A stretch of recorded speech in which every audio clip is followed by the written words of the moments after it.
ঠান্ডা তো বেশ ভালোই পড়েছে, যাকে ঠান্ডা পড়েছে। তো আমাদের ঠান্ডা পড়লে তো মন একটু পিঠে পিঠে করে। তো আজকে তোমাদের সরু চাকলি করে দেখাবো।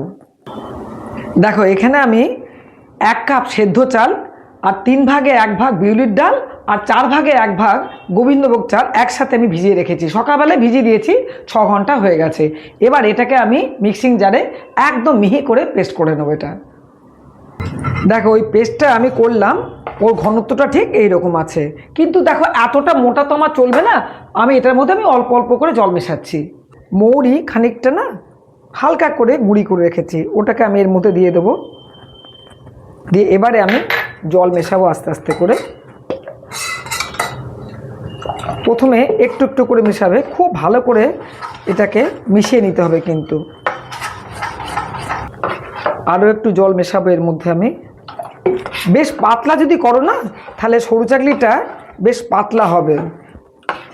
এর মধ্যে আন্দাজ মতো আমি নুন দিয়ে দিলাম, এই 1/2 চা চামচ মতো নুন লাগবে। দিয়ে এটাকে দিয়েও কিন্তু আমি খুব ভালো করে মিশিয়ে নেব।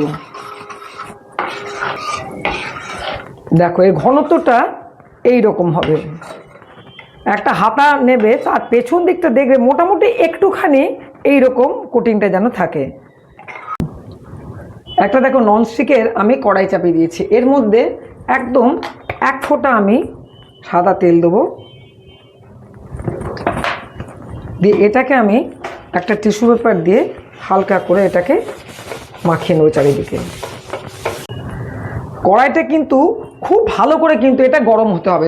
মানে কড়াইটা যদি খুব হালকা গরম থাকে ওটা কিন্তু ফেলো না। যে সরু চাকলিটা খুব গরম হবে, কড়াইটা ফেলে দিয়ে সাথে সাথে কড়াইটাকে ফ্লেমটাকে কিন্তু কমিয়ে দিতে হবে। কড়াইটা দেখো বেশ গরম হয়ে গেছে। আমি 1 হাতা মতো ব্যাটার এর মধ্যে নিয়ে নেব, দিয়ে কমিয়ে দেবো। সাথে সাথে এটাকে কিন্তু এইভাবে ছড়িয়ে দিতে হবে। দিয়ে এটাকে আমি ঢাকা দিয়ে দেবো খানিকক্ষণের জন্য। কিন্তু ঢাকা দিয়ে দেখবে এর যে ময়েশ্চারটা উপরে পড়বে ওটা যেন সরু চাকলির মধ্যে না পড়ে। খানিকক্ষণের জন্য আমি এটা ঢাকা দিয়ে দেবো, এই ময়েশ্চারটা যেন এর মধ্যে ফেলো না। এবার দেখো ওপরটা শুকিয়ে গেছে, এটাকে আস্তে করে আমি এই পাশ থেকে তুলে নেব। সরু চাকলি বলো তুমি পাটিসাপটা বলো, প্রথম কটা কিন্তু দেখো তোমাদের একটু অসুবিধা হবে, তারপরে এগুলো দেখবে খুব সুন্দরভাবে উঠে যাবে।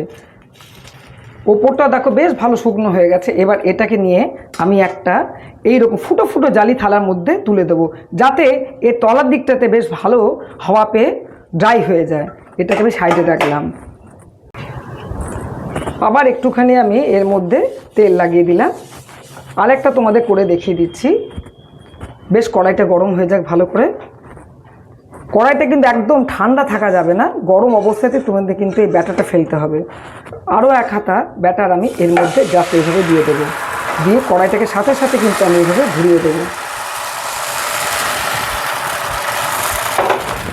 ফ্লেমটা কমিয়ে দেবো, দিয়ে আমি ঢাকাটা দিয়ে দেবো। খানিকক্ষণের জন্য ঢাকাটা থাকুক, একটু শুকিয়ে যাক, তারপর আমি তুলে নেবো ঢাকাটা। এটাকে আমি এবার ভাঁজ করে তুলে নেবো সাইড থেকে। ঢাকাটা আমি খুলে নিলাম।